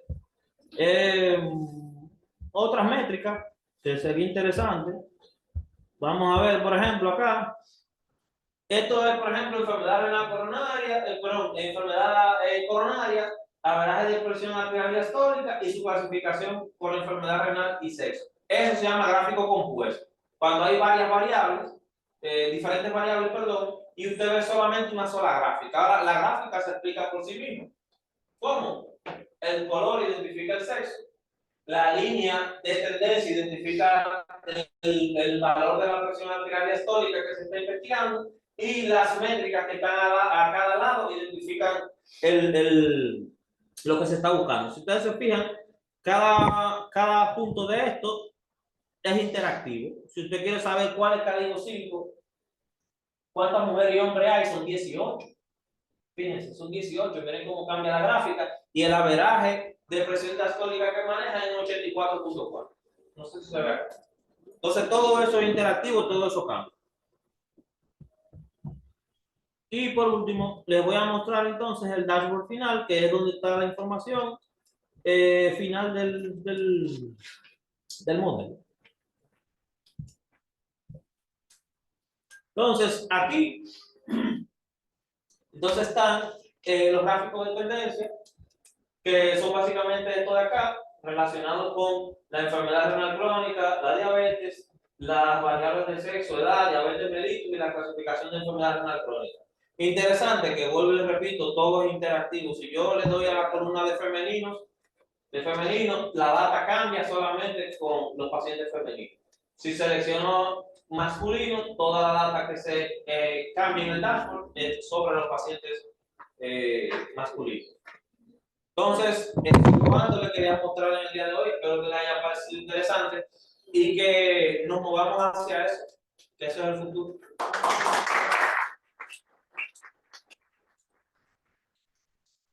Es que están cansados, pero si hay alguna pregunta, algún comentario, algo que quieran agregar, pues vamos a quedar. Bueno, yo creo que la doctora Wanda puede certificar que esta ha sido una de las conferencias más complejas que se han hecho en toda su historia, ¿verdad? Sí, es para adelante que vamos. Hay un lema que dice que la data es dinero, pero yo diría que realmente el saber cómo aplicar la data es donde realmente está el dinero. En el caso mío, en 1998, yo creo que yo fui de las últimas personas en este país que aprendió a usar DOS. Los más viejos saben lo que es eso, sí, yo creo que los más jóvenes no saben lo que es eso, ¿verdad? Y el PINFO, ¿cómo está el PINFO? Bueno, pero DOS fue el último programa de uso masivo que era en base a líneas de comando, sí, ¿verdad? El paralelo lo hago, por ejemplo, con respecto a la generación post-pandemia, que es donde está mi hija. Que la mayoría de nuestros hijos, como médicos, me imagino que están en colegios de clase media alta, ¿verdad? A esa generación se le ofrece programación desde preescolar o desde primaria. O sea que esa generación va a saber cómo programar, cómo hacer videojuegos antes de llegar a secundaria. Entonces, usando ese contexto en el cual cada día más la IA está disponible para el público por diferentes mecanismos, ya sea ChatGPT, ya sea el que es de imágenes, ya sea Géminis, que es el de Google, o ya sea Grok, que va a salir ahora en Twitter. ¿Cómo nosotros podemos tratar de terminar de aplicar esto en nuestro mundo como médicos? Es el dilema, ¿verdad? Si ponemos del 1 al 10, 1 es lo más sencillo y 10 obviamente lo que tú nos acabaste de mostrar. Yo entiendo que lo más sencillo que tenemos, antes de que tú hables, es que todos los residentes que están acá tienen un Gmail. Y se supone que Gmail tiene el Smartsheet, que es el Excel de ellos, ¿verdad? Gratis. A través de eso se puede hacer maravillas en una unidad de diálisis con respecto a lo que es la recopilación de datos, ¿verdad? Y obviamente el tema de la intensidad del análisis de los datos es donde cada quien puede poner su plus o no. Entonces, ¿cómo pasar de eso, que lo podemos hacer todos, a esto, que es lo que ya tú llegaste? Que yo entiendo que es algo difícil de llegar. Sí, por eso le puse el roadmap para que entiendan que es una ruta de aprendizaje, pero realmente no es nada complejo si usted le pone interés y le pone intención. Las cosas tienen que tener un objetivo, un fin. Entonces, pero respondiendo a tu pregunta, todos podemos aportar este tipo de tecnología o de tendencia con el simple hecho de tomar las reglas de la calidad de la data. Si ustedes se enfocan en esos datos, de tener datos completos, verídicos, o sea, reales, una data realmente organizada, estructurada, la forma más sencilla es usted tener un registro médico digitalizado, tener una historia clínica digital.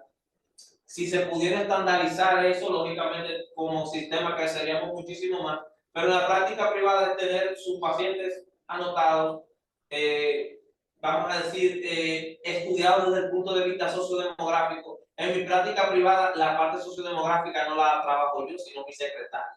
Yo no sé de dónde viene el paciente, ni si vive con su mamá, ni si vive con Pedro, ni Juan, ni si tiene transporte, si no tiene transporte, si tiene para comprar medicamentos. Esa data sociodemográfica la recoge, vamos a decir, la secretaria.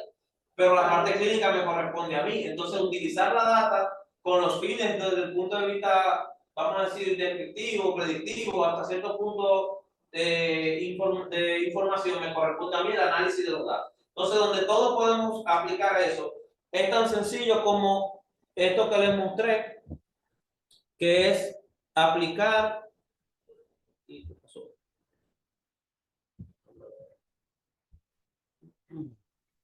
Aplicar esto que les voy a mostrar.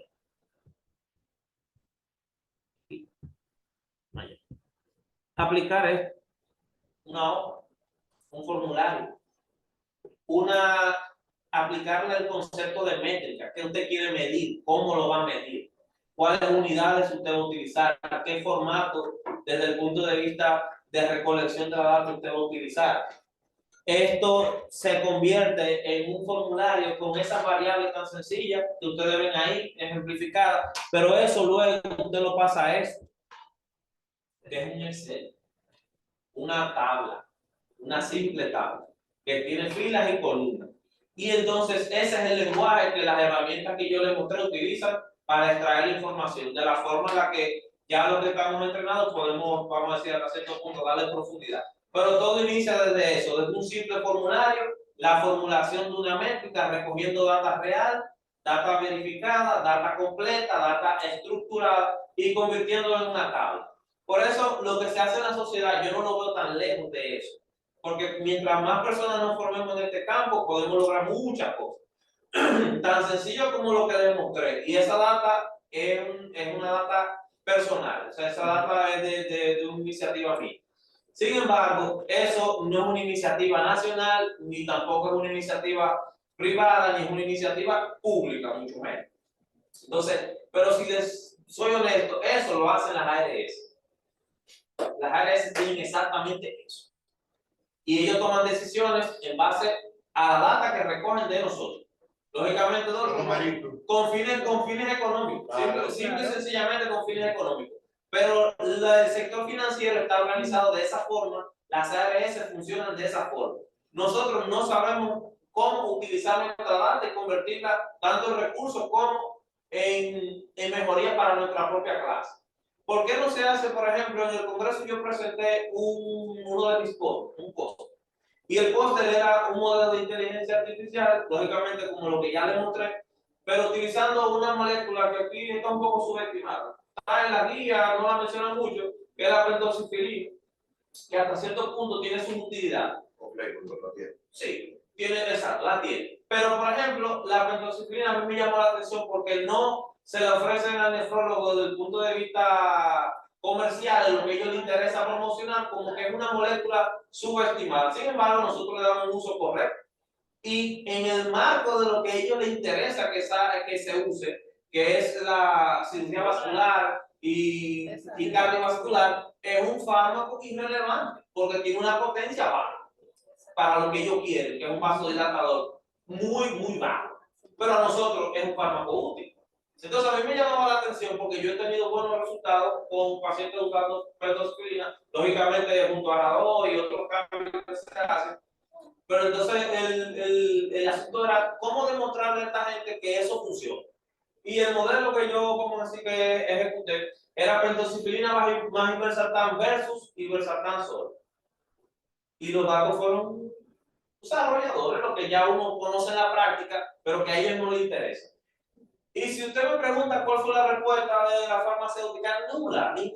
Porque nosotros no tenemos la forma de nosotros demostrar los datos con el peso científico suficiente para que ellos se interesen y comercialmente se convierta en beneficio. Sin embargo, fuera de aquí, cualquier caballo de estos 20 y pico de años sabe este tipo de información, la utiliza y es monetizable. O sea, se gana dinero con eso. Desde el punto de vista económico, hay cantidades enormes de recursos destinados a la investigación de este tipo en la actualidad y económicamente bastante rentable. Una de las razones por las que yo estoy. Entonces, realmente quisiera que en el país se empiece a ver la información desde este punto de vista y el potencial. Porque va a pasar el ejemplo del BlackBerry con el iPhone. Usted no se va a dar cuenta en el momento en el que lo obliguen a saber eso. Le va a pasar, porque ya lo están haciendo. Los modelos de inteligencia artificial están en todas partes y funcionan. Si yo, con el conocimiento escaso que tengo, con los pocos, vamos a decir, meses que me he formado, ya puedo personalizar un ChatGPT, no es nada del otro mundo. Sin embargo, ya es una herramienta que yo utilizo en práctica y me funciona.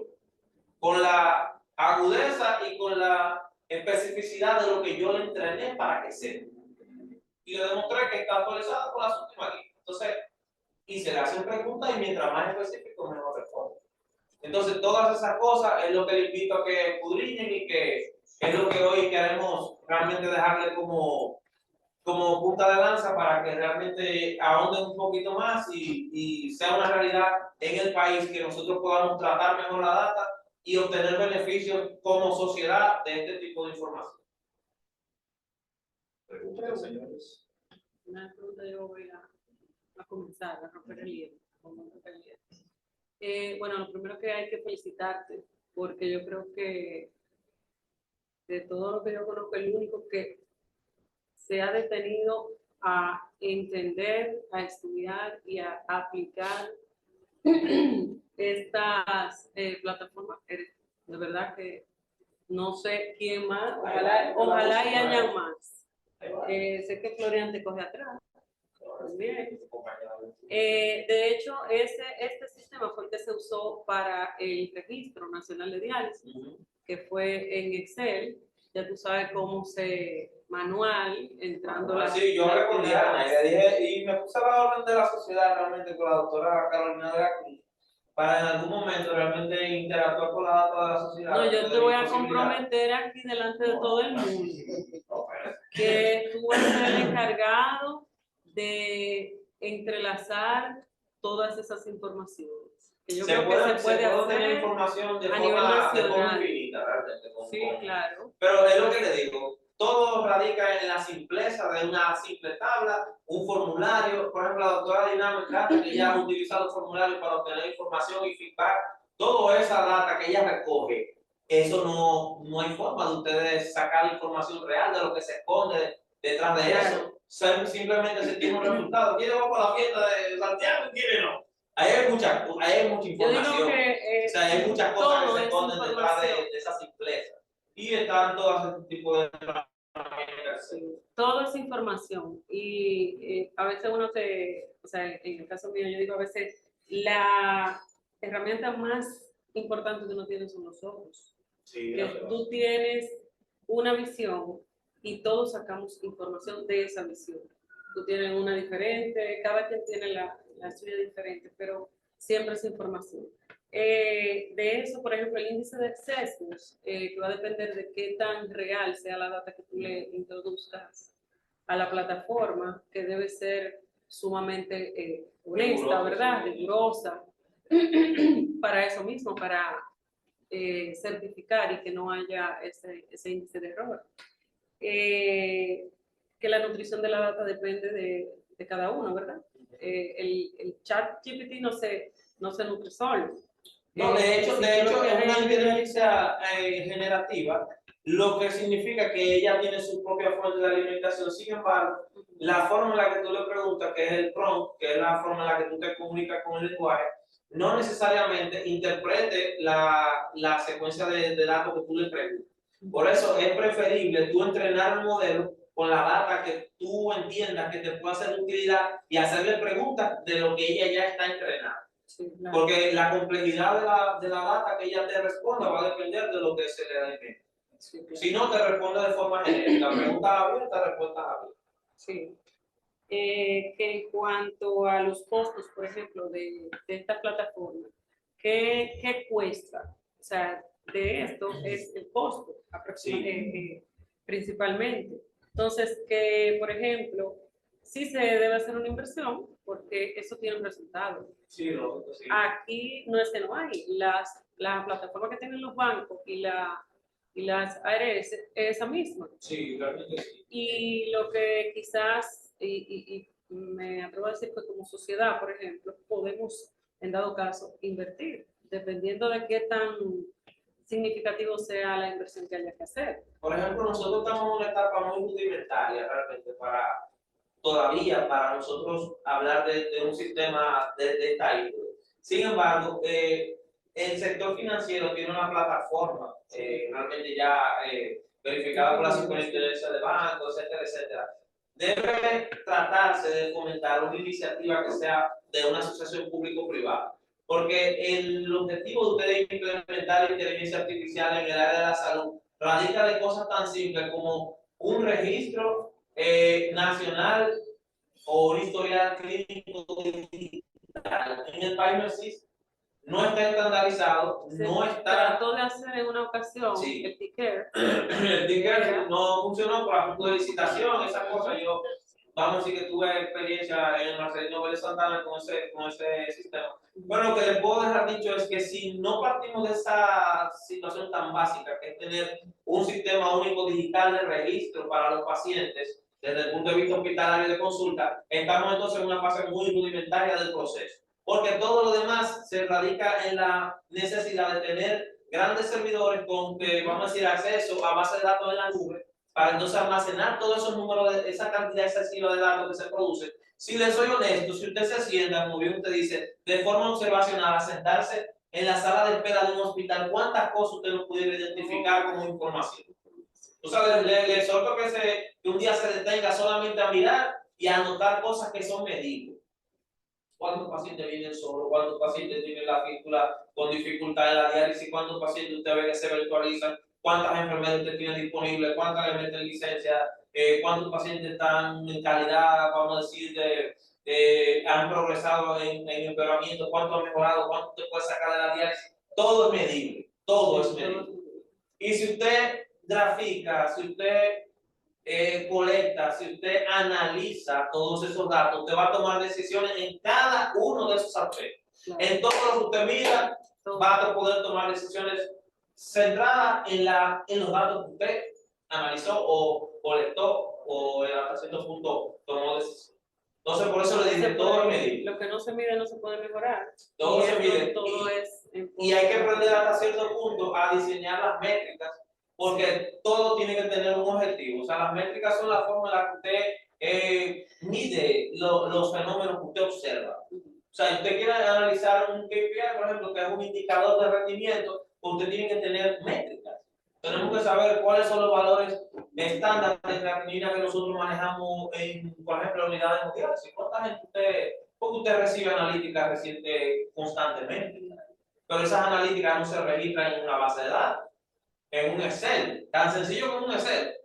Le hicimos analítica a toda la unidad, tenemos 15 pacientes. ¿Cuál fue los valores de las analíticas de cada uno de esos pacientes en todos los renglones que nosotros, vamos a decir, hasta cierto punto estudiamos? ¿Cuáles pacientes tienen enfermedad cardiovascular ya conocida por ecocardiograma? ¿Cuáles han hecho infarto? O sea, esas cosas irrelevante, toda se plasma en una base de datos. Y con ese tipo de sistema, toda esa información se puede graficar y ejemplificar. Lo supiéramos todo, literal. Todo lo que usted mida es hasta cierto punto valorable para la toma de decisiones. Por eso el sector financiero tiene toda nuestra data y si usted tiene una valoración X, ellos saben a quién ofrecer un préstamo y a quién no. Porque a mí me llama mucho y a ti no. Ahí el sentido de que la banca tiene tus datos y no hay un consentimiento informado en esa parte. Hay una violación de derechos. Y porque la tecnología es incipiente. Pero ya el usuario puede han solicitado o han autorizado ciertos, A mí me llamaban siempre hasta de la cara. No, que tú tienes, hay ahora mensajes que te autorizan a evitar que te revisen tu data, el data crédito, que tú lo prohíbes. Entonces, ¿en qué momento está el consentimiento informado cuando tú introduces los datos? En la parte ética, O sea, en la parte ética está en la confección de esta herramienta que se llama formulario. Todo parte de ahí. La persona que ofrezca su data debe estar consintiendo que la data se registre. Por ejemplo, en ciertas plataformas no te pide eso. No, porque lo que pasa es que, por ejemplo, desde el punto de vista clínico, nosotros los médicos tenemos que garantizar, el paciente no me tiene que dar su consentimiento para yo almacenar sus valores, sus datos clínicos, ni su enfermedad, ni ninguno de esos tipos de datos. Pero yo tengo que al momento de presentar esa data, brindarle al paciente la confidencialidad. El paciente debe estar totalmente, vamos a decir, no identificado en la data que se presente y no se pueden hacer aproximaciones específicas. Todos los apellidos áreas tienen una cantidad de datos, o sea, ese tipo de cosas no se hace, sino que se hace una data general que exprese la situación, que tenga los KPI, los indicadores de rendimiento y todo que se pueda medir. En Estados Unidos hay una ley donde se maneja el tema de la información electrónica, Claro. creo que es el HIPAA, pero aquí nosotros no tenemos legislación con respecto a eso, que yo sé. No hay legislación. Uno trata de, por ética, no romper nada. No, debe ser así porque nosotros tenemos todavía un sistema rudimentario, pero la parte ética es usted no exponer la información personal del paciente. Pero las variables sociodemográficas son ampliamente estudiadas y es de total libertad del usuario de la data y del interlocutor, de la persona que recibe la información y de quien la expresa, conservar la confidencialidad de los datos. O sea, no se pueden hacer estudios multicéntricos, pero yo no tengo que saber quién es Juan y quién es Pedro. En el registro, por ejemplo, de la sociedad no se puso nombre, solamente se puso la cédula para que no se repitan, Exacto, para que no se duplique. Para que no se duplique, sí. Pero, por ejemplo, nombre, yo no sé quién es, o sea, Y la plataforma. Y hasta cierto punto no sería una variable que se tomaría en cuenta, porque se pueden hacer tablas pivot, que son, se puede tener una tabla con el nombre y la cédula, y otra tabla solamente con la cédula, y sacar la misma información de ambas tablas, no sé si me entienden. O sea que una tabla puede tener, como lo tengo yo, variables sociodemográficas puramente y otras variables clínicas. Las variables clínicas están enlazadas con un número de serie que lógicamente se hace de forma secuencial para tener identificados los datos. Yo sé qué número de serie le pertenece a cuál paciente, pero no me es relevante si yo lo que quiero saber es la tasa de mortalidad. Yo no tengo que saber que fue un Pedro que se murió, pero si me interesa la data, la puedo obtener la información. O sea, todo lo que sea medible, hasta cierto punto, conservando la confidencialidad, pero todo eso es posible. Eso es otra cosa más. Digamos que en conclusión, el tema no es conseguir la data, el tema es la forma de automatizar el análisis. El objetivo es obtener datos de calidad. Yo lo que quiero con la conferencia es que ustedes se lleven de que hay que empezar a obtener datos de calidad. Porque los datos de calidad te van a dar la apertura de hacer unos análisis correctos. En el cuadro de Punel se lo puse bastante claro. Un análisis correcto, resultados óptimos. Y los resultados óptimos llevan a buenas decisiones. Entonces, el objetivo de los datos es tomar decisiones. No debemos tomar decisiones que no estén basadas en los datos. A partir de ahora, lo que se fomenta a nivel global es eso. No tomar decisiones porque sí. Si usted quiere cambiar a la secretaria, usted tiene que saber que ella no da el rendimiento que usted necesita, pero usted tiene que tener una métrica como usted la mide. Y en base a los resultados que usted obtiene, la cambia. De lo contrario, no lo debería hacer. Me cae mal. Y me cae mal, me habla feo. Eso me medí. Mira, en cuanto a los estímulos para hacer estudios de investigación, ahí está el fondo CID, por ejemplo, cuando tú tienes la programación o la propuesta de un trabajo de investigación, hay fondos que están del MINER, del MESI, etcétera, que tienen fondos que muchas veces no se solicitan. Sí, realmente ahí está. tengo- Y la otra pregunta es, que yo tengo muy importante, que yo quiero saber, así a sinceridad, ciencia cierta. Sí. ¿Tú conoces a Hochi? En la noticia, sí. Pero no, Cuidado, estamos ahí. cuidado. Así yo tengo una pregunta. Digo, Primero felicitar, porque la verdad yo no sé de otra persona que esté en esto, por tenerlo en nefrología. Y la verdad uno no debe estar a la espalda de esto, porque imagínate, pues todo lo que viene. Entonces, yo quisiera saber quién te entrena. ¿Dónde tú aprendes? Porque, Él lo dijo antes de sí, hay múltiples plataformas, realmente hay múltiples tú sabes plataformas. manejar lo que sabemos normalmente con un celular. No entrenarte en esta cosa que tiene que ser esta felicidad.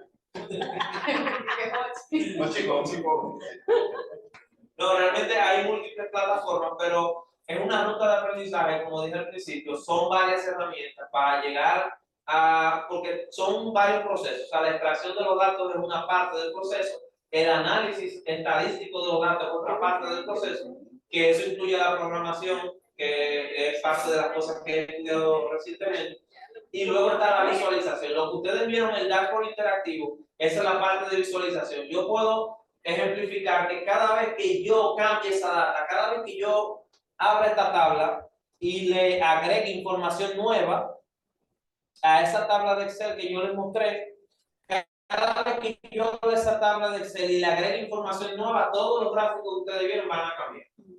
Toda la información, porque está interrelacionada. Todos los códigos que ustedes vieron que yo hice en los notebooks, todo eso va a cambiar. Y las gráficas cambian al unísono con relación a la información nueva que se le agrega. El modelo de inteligencia artificial que se entrenó hay que reentrenarlo, porque se va actualizando la data para que el proceso predictivo sea eficiente. Entonces, esas cosas se llaman SQL, es una de las herramientas, Python y R es otra de las herramientas, Tableau y Power BI, que es lo que yo manejo, son otras de las herramientas, y la inteligencia artificial que se llama Machine Learning, que es la forma en la que uno se comunica con la inteligencia artificial para la obtención de los datos. Entonces, ahora me estoy formando en Machine Learning para profundizar un poquito. Pero ahí, ya es una carrera, es ingeniería de datos. Sí, Tú estás comenzando a hacer cursos, ya tienes ya diplomados. tengo un background. ¿Qué es lo que está nosotros como médicos pudiéramos hacer? Exacto, así que yo me refiero. Pon la primera diapositiva. No, de cómo tú te entrenas, o sea, cómo uno aprende eso.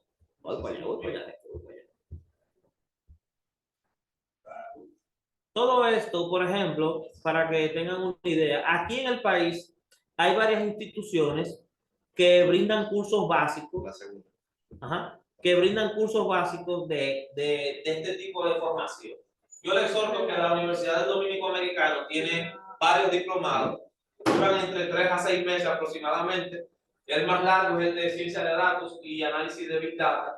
Ese es uno de los más sencillos porque te enseñan varias de las herramientas que yo he ido aprendiendo de forma individual. Pero por ejemplo este, que dice salud, es el Ajá. más básico que tú tomaste. Ese sí, ese El más básico. no, el más básico es el internet. Bueno, o sea, que de abajo hacia arriba. El de abajo hacia arriba. Ok. La parte introductoria donde yo tuve contacto por primera vez con estas herramientas lo hice en la Universidad del Dominico Americano. El diplomado dura aproximadamente 6 meses. Ellos te enseñan esas herramientas desde el punto de vista analítico y desde el punto de vista de principiante, porque, vuelvo y repito, son un grupo de herramientas que se deben utilizar para tener resultados así. La visualización es una cápita aparte, el análisis es otra cápita aparte y la extracción de los datos es un análisis aparte, otro cápita aparte. Entonces, es una ruta de conocimiento que hay que tener para llegar a ser práctico. Lo interesante de esto es que el fin que tú tengas puede ser totalmente diferente dependiendo de cómo tú quieras. Todo esto es aplicable a cualquier rama del conocimiento que usted tenga noción. Actualmente hay inteligencia artificial en psicología, en la industria farmacéutica, inteligencia artificial en la industria de la construcción, en la parte financiera en el país se utiliza, es donde más referencia hay. La parte de las ARS manejan eso al dedillo. Este tipo de industria farmacéutica tiene un departamento de ciencia de datos, no sé si esta institución lo tiene, pero analista de datos me imagino que tiene, o analista de riesgo financiero también tiene, que manejan cierto tipo de información de esta índole, pero todo esto, por ejemplo, es una ruta de conocimiento. Pero esto le puede abrir el interés. Los que tengan interés realmente de conocer ciertas herramientas de una forma sencilla y en nuestro idioma y de forma didáctica, yo los invito a que la Universidad Dominico-Americana profundicen, además de que tienen cursos individuales de cada una de las herramientas que les mencioné. Posteriormente, plataformas como Coursera, la Universidad de Harvard y otras universidades a nivel online, incluso la Northeastern University, que es la Universidad de Boston, y la Universidad de Colorado, tienen diplomados, que fueron lo que yo hice, y están certificados por Google, la mayoría. Entonces, en esta ruta de conocimiento, ustedes se van dando cuenta que es un poco adictivo usted darse cuenta de que usted lo puede saber casi todo si usted lo mide. O sea, esa es la parte que me atrajo a esto, es porque yo antes no había mirado hacia allá. Porque yo tenía tanta información en mis manos y no sabía cómo tomar decisiones, porque no sabía la realidad de las cosas. Porque una cosa es la valoración subjetiva de la realidad y otra la valoración objetiva en base a los datos. Si está nublado, ¿por qué yo tengo que salir con una sombrilla? Bueno, porque el Weather Channel analiza la pluviometría y analiza el entorno y analiza la nubosidad y calcula y te dice tanto por ciento de lluvia y tú sales con tu sombrillita y no te mojas. Pero para que ustedes entiendan que todo eso funciona en base a los datos.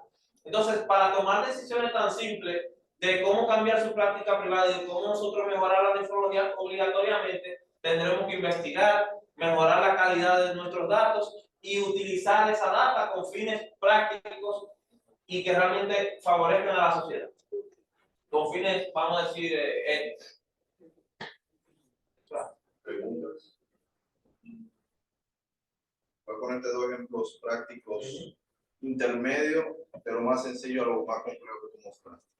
Yo he tenido dos experiencias donde he visto este tipo de sistemas, pero a nivel práctico hospitalario. Por ejemplo, un paciente que esté bajando diuresis, el sistema operativo se supone que recibe la data de la enfermera y en intensivo da la voz de alarma cuando ya tenemos un patrón totalmente descendiente, o el laboratorio va reportando subida de creatinina, inicialmente te puede dar cambios de color y después te da una alarma más fuerte, ¿verdad?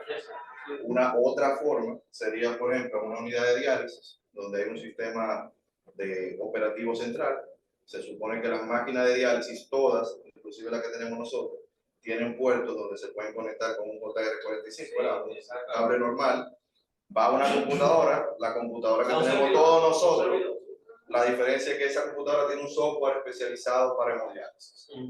Entonces, que por lo general, disculpa que te interrumpa, por lo general el fabricante lo brinda. Lo que pasa es que nosotros no lo utilizamos. Cada compañía tiene un software. Cada compañía tiene un software para identificar esas variables que son totalmente medibles y que el software realmente favorece a la predicción de ciertas complicaciones comunes. Por ejemplo, pero nosotros no.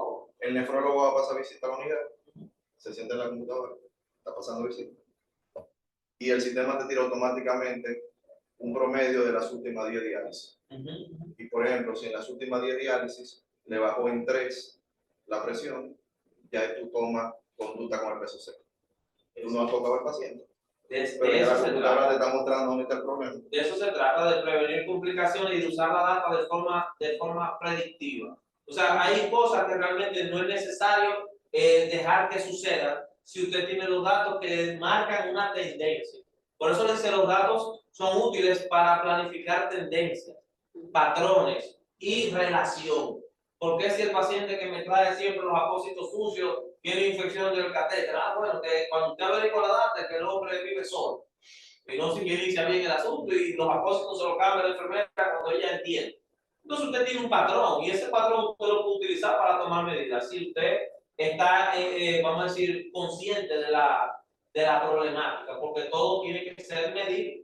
Usted tiene que trazarse unas métricas y lo que pide son los indicadores de desempeño. Usted tiene que saber en su unidad, por ejemplo, cuáles son los indicadores de desempeño, que usted quiere que salga bien y qué cosas usted ve que no salen bien. Y esas cosas usted tiene que medirlo. Y a la vez diseñar la forma de la medición. Todo eso tan simple como un formulario, de forma rudimentaria. Y luego, un personal que sea data entry, que es lo que se denomina, una persona que simplemente digite eso. De ahí a un Excel, lo que hace Diana en la sociedad. Usted, la doctora dice, sí, el formulario, ella lo pasa a Excel. Y ese Excel se convierte en todo eso que yo le enseño.